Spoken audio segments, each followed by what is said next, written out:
एक नगर सेठ थे। अपनी पदवी के अनुरूप वे अथाह दौलत के स्वामी थे।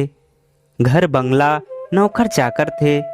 एक चतुर मुनीम भी थे जो सारा कारोबार संभाले रहते थे। किसी समारोह में नगर सेठ की मुलाकात नगर वधू से हो गई। नगर वधू यानी शहर की सबसे खूबसूरत वेश्या।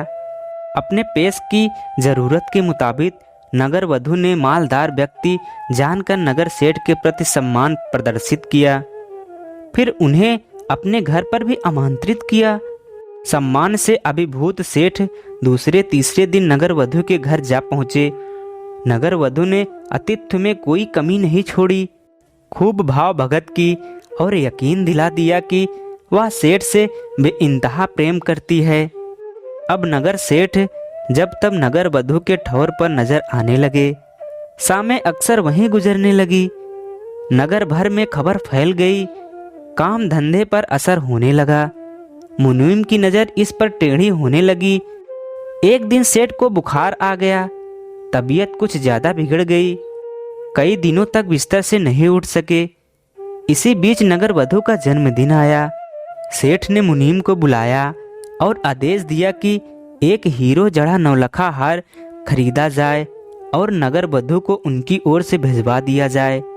निर्देश हुए कि मुनीम खुद उपहार लेकर जाएं। मुनीम तो मुनीम था, खानदानी मुनीम। उसकी निष्ठा सेठ के प्रति भरी नहीं थी, उसके पूरे परिवार और काम धंधे के प्रति भी थी। उसने सेठ को समझाया कि वे भूल कर रहे हैं।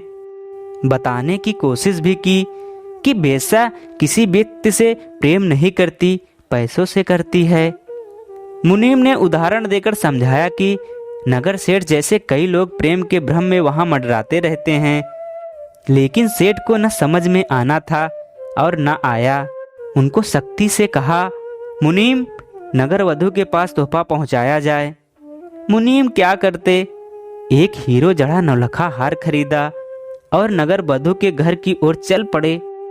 लेकिन रास्ते भर वे इस समस्या को निपटाने का उपाय सोचते रहे। नगर वधू के घर पहुंचे तो नौलखा हार का डिब्बा खोलते हुए कहा, यह तोहफा उसकी ओर से जिससे तुम सबसे अधिक प्रेम करती हो। नगर वधू ने फटाफट 3 नाम गिना दिए। मुनीम को आश्चर्य नहीं हुआ कि उन तीनों नामों से सेठ का नाम नहीं था। निर्विकार भाव से उन्होंने कहा, देवी, इन 3 में तो उन महानुभाव का नाम नहीं है जिन्होंने यह उपहार भिजवाया है।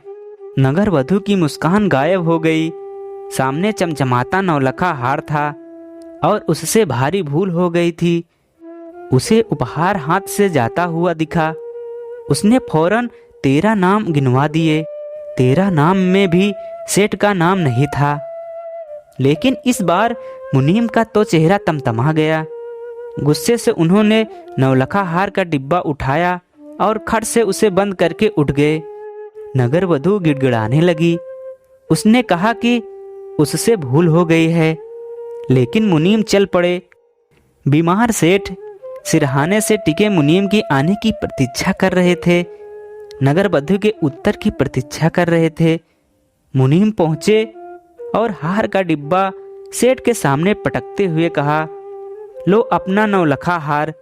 न तुम 3 में न 13 में यूं ही प्रेम का भ्रम पाले बैठे हो। सेठ की आंखें खुल गई थी। इसके बाद वे कभी नगर वधू के दर पर नहीं दिखाई पड़े। तो दोस्तों, आज की कहानी आपको अच्छी लगी हो तो मेरे चैनल को सब्सक्राइब, वीडियो को लाइक, कमेंट, शेयर जरूर करिएगा। धन्यवाद।